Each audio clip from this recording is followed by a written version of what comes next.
Check this.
Hey, good morning, everybody. It's Lee Bailey. Yes, indeed. I've got just a big mess in this house, and so I'm apologize for the background.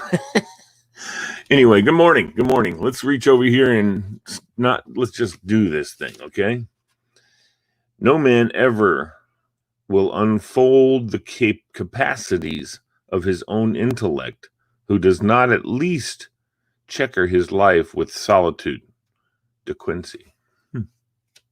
That's interesting. Success is how high you bounce when you hit bottom.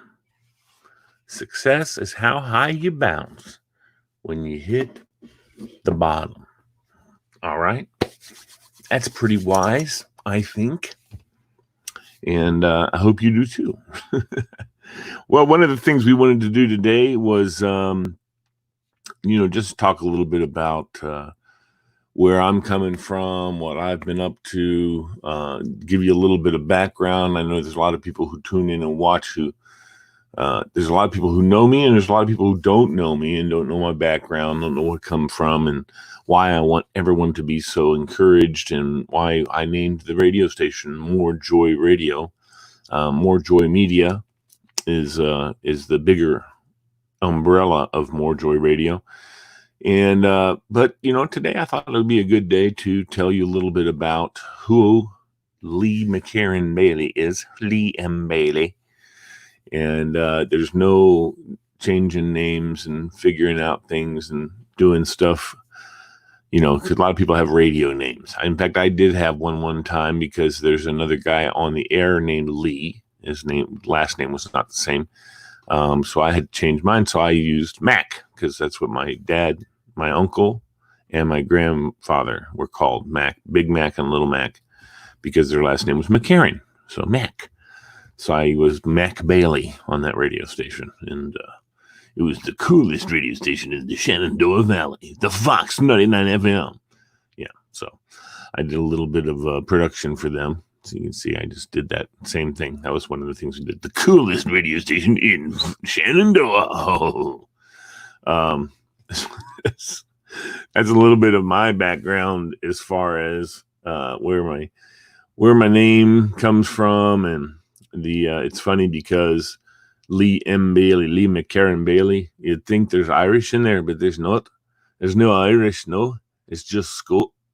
It's just a Scottish name. The McCarrans are Scots, and the Baileys are English. So, yeah, that's where those names come from. But I tell you what, I get right in the back door of the Irish Times on St. Patrick's Day, just showing my ID, because it seems like I might be a little bit Irish, in fact, but I'm not. Anyway, all right, that's enough of that. So, yeah. Basically, that's who Lee Bailey is, and I've grown up here in Fairfax County the last 40 years. Before that, we lived in Germany. Es war wunderschön. Wunderschön. Can't even say the words right anymore. And I used to know German fluently, the Kinderdeutsch anyway. I mean, if I could get along with anybody, talk with any adult, kid, didn't matter. I didn't know certain words like doorknob. or I knew what a window was, Fenster. That's about it for me as far as the knowing German. But I still, unbelievably, 40 years later, I'm still fairly good at my German, I think. I mean, I've been told that I am too by other people who are German. They've said, wow, Lee, your German is pretty good. It's not that great. But after 40 years, you'd think it'd be horrible, but not so much. That brings us to a place, a transition in my life, kind of. My uncle, I was the baby. I was the boy in the family. All girls. My cousins are all girls. We're all girls. And then my uncle decided to get married late in life and have 2 boys. So I was no longer the only grandson. So I killed both of them. No, I'm kidding. No, they're great. Both of them are fantastic. In fact, one of them, Philip, who is probably, well, he's I don't know, it's hard for me to talk about this, but he was one of the most out there guys ever. He lived life to the utmost fullest. He was a mountain climber, rock climber, slackline doer. I have a picture of one of the shows we're going to start pretty soon. Him slacklining from a mountain peak to a mountain, and you know how high that is. I mean, unbelievable. I'm sure he had a tether. I'm sure he had to have had a tether, but I don't care if you have a tether. It's just that's spooky. Going across a slack line that high up in the air. Crazy, man. Yeah. So Philip, my dear Philip, was driving home one night, March 26th, a couple of years ago, and just fell asleep at the wheel, they think, and went straight off the road. And this is in Bavaria, in the area of Wegscheid, in the mountains, and he just drove off the road and into a tree or a mountain or something like that. And the Polizei's investigation said that he was killed on impact. So there was and he didn't get found until the next morning. They figured he'd probably wrecked about 4 hours. His wreck was about 4 hours before being discovered. So, but they said he was passed as soon as he hit the wall. So that was a shock to our family, a very hard thing for our family. Still is a hard thing for our family. He was 26 years old. It was March the 26th. And that was hard for all of us. And I really discovered that, one of the things he had said to me one time when I was telling him the whole plan for More Joy. And I don't know that I had come up with More Joy yet, the name. But Philip said, just do it. I was telling him all about what I wanted to do. And he said, just do it, Lee. Just do it. So when he died, More Joy Media was founded, and More Joy Radio. And because I was not feeling joy at the time, but remembering him brought me joy. So I called the station. I started calling my radio station More Joy. I hooked up on the internet, got it going. It's on the internet. morejoyradio.com is our website. So that's where More Joy comes from. It's from a tragedy in our life with our young cousin. His brother, Daniel, what a beautiful boy that guy is. One of the fantastic young men I've ever known. He is a EDM guy. Right now he's a waiter at his girlfriend's cousin's or uncle's restaurant in Germany, down in Wegscheid as well. And he's doing well. He's just helping out with the restaurant. I don't know in Germany if they're open or not, but that's kind of been a hard case down there for them. Now, as far as I'm concerned, and I got some comments over here from my usuals. There's Billy Riley. Hey, buddy, what's going on, man? And yeah, thanks. So Tora got about 25 comments from Tora here. Anyway, so I'll tell you real quick about me. I was diagnosed many, many years ago, like 25 years ago, with sarcoidosis, which is a lymphatic disease, but it also affects lots of other parts of our bodies. And it did to me, too. It went after my gallbladder had to be removed. I had kidney stone, just lots of little stupid things. I had 2 cataracts, one in each eye. And it's all attributed to sarcoidosis, and enlarged spleen, lots of stuff. None of it really was hard on me as far as my body and my daily life, And then I started getting really short of breath, and I thought it was just because I was out of shape. But turns out I went to see the pulmonologist. And the first one I went to see was a loser. But the second one I went to see, I stopped seeing him, and I was having a hard time breathing and stuff. And I had to leave my job at the Senate because of it. Just too much going on and too much problems with my breathing. And then I finally went to my PCP and I said, I need to go and see another pulmonologist. And he referred me to one who was outstanding, Dr. Hartzell. And he's fantastic. He's a fantastic pulmonologist. And he referred me, and almost within a couple of visits, he said, I can't handle it. He put me on oxygen. He said he couldn't handle dealing. He wasn't, the expertise he had were not sufficient to deal with what I was dealing with. So he referred me to Dr. Nathan and the transplant team at Inova Fairfax. And I went in there. They checked me out. They had me do a CAT scan, had me do the lungs, x-rays, all that stuff. They saw all this and they were like, this is not good. You're not doing well.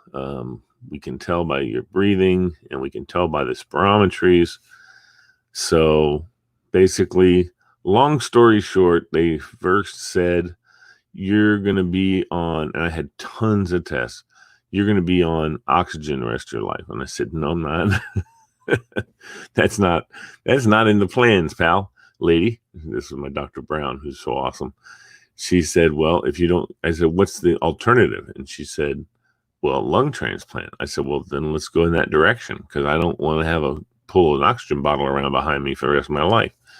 And she said, well, yeah, we can do that, but you have to be down to 35 BMI. And at the time, I was about 377 pounds. And I was big boy. And I'm 6'3". So 6'3", 377, I was a big boy.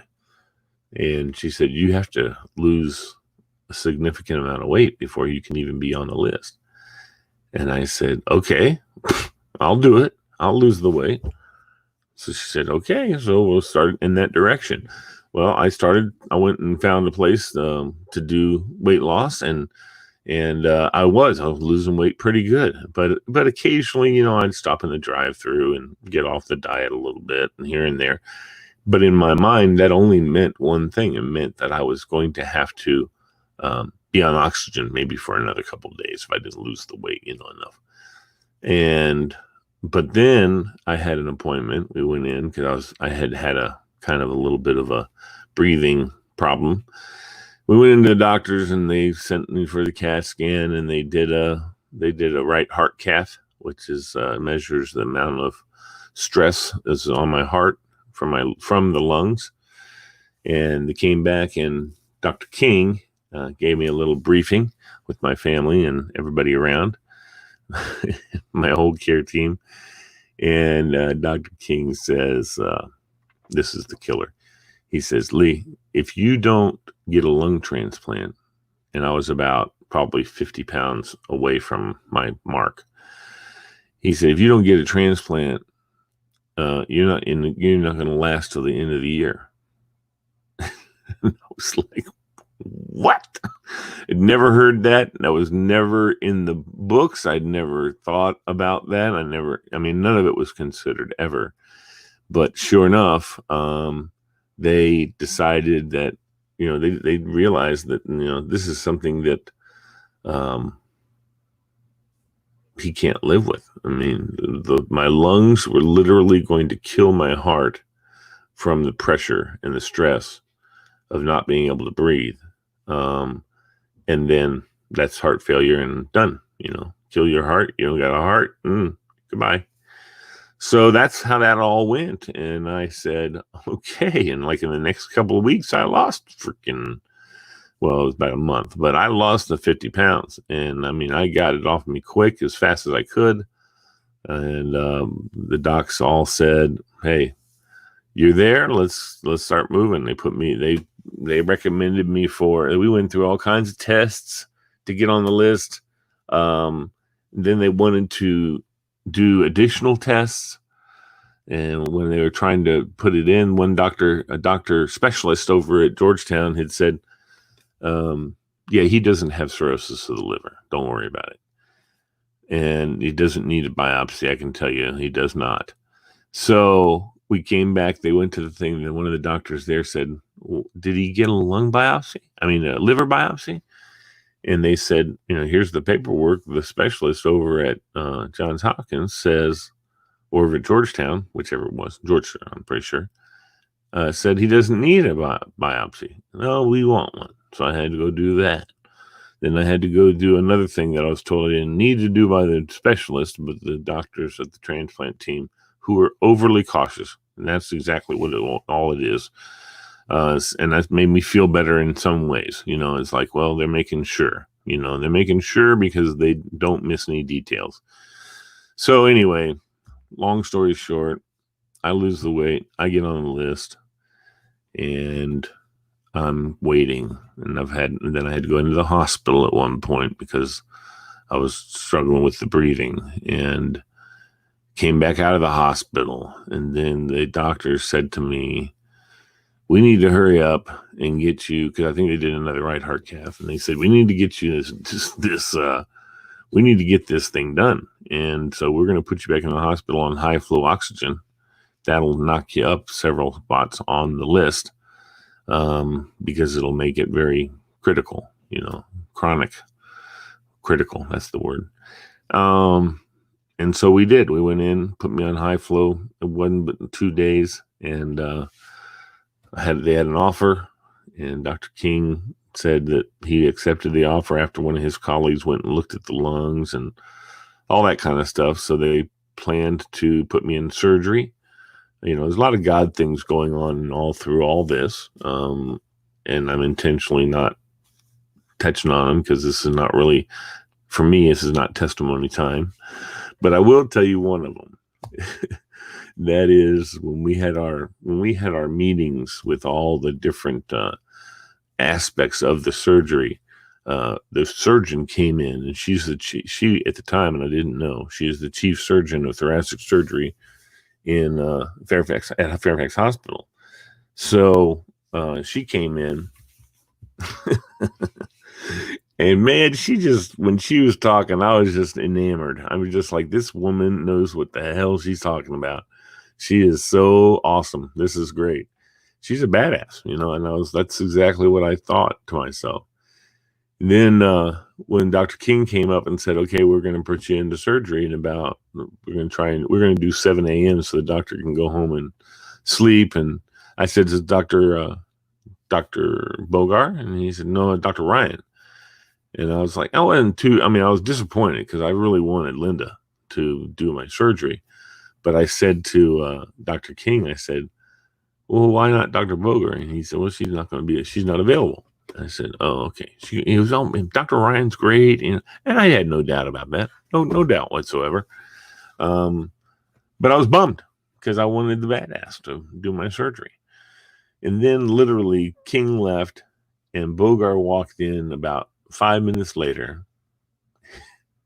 And I said, hey, Dr. Bogar, how are you? I said, I hear you're not available to do my surgery for tomorrow morning.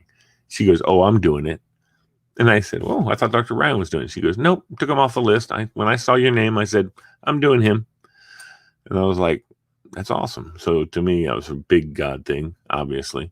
So anyway, long story again, short and a little bit more, even though it's already been long. They, they sent up to the nurses that my prep needed to be done by a certain time, and they were behind the 8 ball on that, and they came running in and were giving me, they have to, deodorize me completely. So I've got to have a full body wash, which, is kind of, I don't know, it's just not something that's comfortable for me yet at this point. But so they're doing that though, and I was just like, okay, just shut up and close your eyes and just, whatever. So that happened, and they got me ready, and they put me downstairs. And the funny thing is, from that point, when they came in and we were all hyper about getting me down there, I have no memory from then until after I woke up from the surgery. No memory in there about anything. And apparently I was completely awake, but they said that's what the anesthesia, that much anesthesia can cause memory loss. So that's the reason why I don't have any recollection of what happened previously. So anyway, that's what that was all about. And so we had the surgery though, and we brought me out of it, and I could breathe immediately. It was fantastic. I felt the breathing. Every time I go to the doctor now, I look at I get my little, they have the oxygen sensor, and I'll do it right now, but the oxygen sensor that they put on your finger and tell you what your oxygen saturation is. And all of us need to have should have an oxygen saturation of around between 96 and 100. So mine is 98. Can't get much better than that. You get 2 points better than that. I've been at 100, been at 99. That's 98. So that's where we are, and I'm just more than grateful. The only problem, there's no problem, but the one thing that I have to remember all the time, and it's important to remember, is that for me to live, somebody had to die. And so I would love to meet the family of my donor. I don't know if that'll ever happen. I've sent a letter, and they have not responded to it, so it's understandable. And but I'm hoping that one day they will respond, and I can show them. I can let them listen to these lungs of their loved one that passed. So that's how that works, and it's sad. I have a feeling though, when Dr. King, I asked him how old the guy was, whoever. And I figured it was a male because it's my size, and has to be a certain size anyway. But, here was the other issue. The other issue was I'm O positive blood type. And so I'm a giver, not a receiver. The only blood type I can take blood from is an O. I can give to anybody, at least with plasma and stuff like that. But I can only take in organs and stuff from an O blood type. So it restricted my numbers again, which also helped though with if one comes in that's an O and it's the right size and all that stuff, then I move to the top of the list because I need to have that lung because I'm an O, and I can't get one other than that. So it all worked out. God provided, and unfortunately what happens is a lot of donors, especially youngers, and that's what Dr. King, he wouldn't tell me how old because then it's a privacy issue, but he said he's younger than Yuli. So it doesn't take much to be younger than 50 years old. So, but, so we did the lung transplant. It was all fantastic. And, I've been breathing great since then. I've had some other little weird issues with other things, like some cellulitis in my elbow. I may have cellulitis in my leg, but I don't know about the cellulitis that's possible in my leg. But I'm going back to the doctor today at noon to have him evaluate what it's looked like over the last 3 days. And so 36 hours is how long I've been on pretty heavy antibiotics.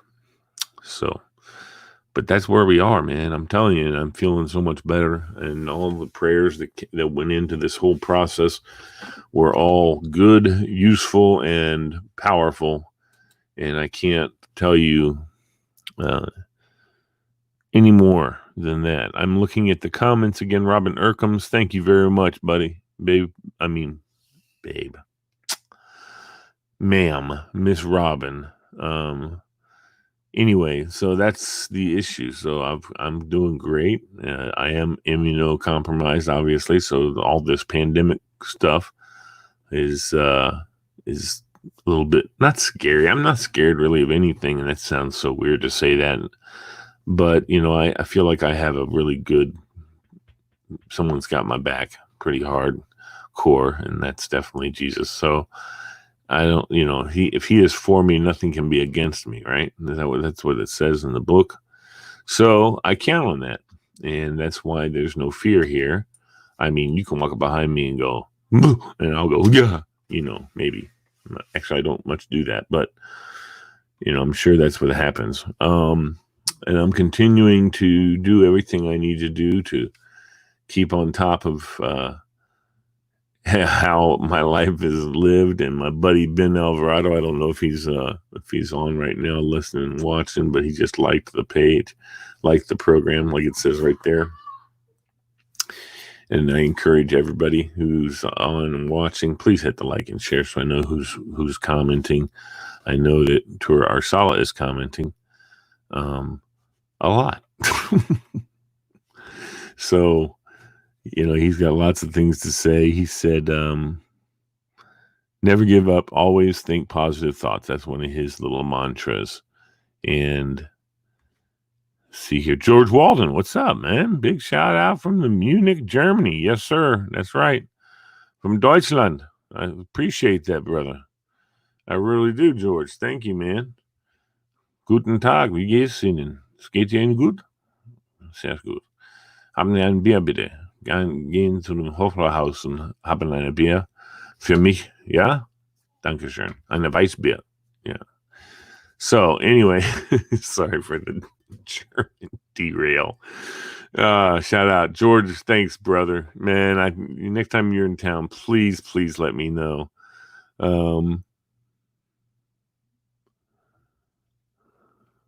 Anyway, we have some new guests for today. We have a young man who is the Afghani advocate to the community at 4:30. It's going to be on next week at 4:30. So we hope that those shows all go well and you guys are encouraged by them. We're going to revamp, be encouraged a little bit. I haven't talked to Tora about that yet, but I will when I get off the air here today. We want to say hi to David Blaine, who's joined us as well, one of my longtime friends, David Blaine. And so anyway, so that's where we are. I had the surgery and now we're at this point here. And this point is fantastic because we've got a couple of irons in the fire. One of them is Nova Nation, which is an outstanding show. We've only had our premiere, and the premiere did not go well technically. So we're going to have a re-premiere this Monday night at 7 o'clock. Dankeschön, George. So yeah, at 7 o'clock on Monday night, we're going to have a revamp or a redo of our opening premiere from this past week. And same guests are going to be on. We're going to have Senator Chap Peterson. I don't know if the middle guest will be on or not, but I know we're going to have, oh my goodness, from the Sugar Rim Bar, Corey Brim is going to be on. I'm glad I remembered. And we had Kelly on. I'm not sure if Billy Riley has got her coming back on again. Billy Riley and I are co-hosts for the program. And it's really fun. We had a lot of fun, even though we had some technical difficulties. But even with technical difficulties, folks, you can watch and have fun because we're going to have a blast. And there's no doubt that the most interesting character in Northern Virginia is Billy Riley. So he's on. He'll be fun to listen to and hear what he has to say. Always has something to say. And that's a good thing. So Folks, I want to say thank you very much for tuning in today. You guys are fantastic. I love it when you like and share. So I encourage you to do that. And this will be on this, wherever you're watching this. This will stay on that page for a couple days. So you can run a watch party if you like. And if you want, and I hope that I've encouraged you today, because look where I am and look where I was and look where I am. Hey, hello. So that's a fantastic thing for me to be able to pass along to you. It's 11 o'clock, folks, 11:05. I have a doctor's appointment at 12 noon at Fair Oaks. So I'm going to bid you adieu. That's my French. That's my French. Adieu. Adieu. Bid you adieu. How does that work? Does that work good? We'll see. One of these days, we'll figure it out. Thanks a lot again for watching, guys, here on Be Encouraged. God bless you. God bless you and yours. Feels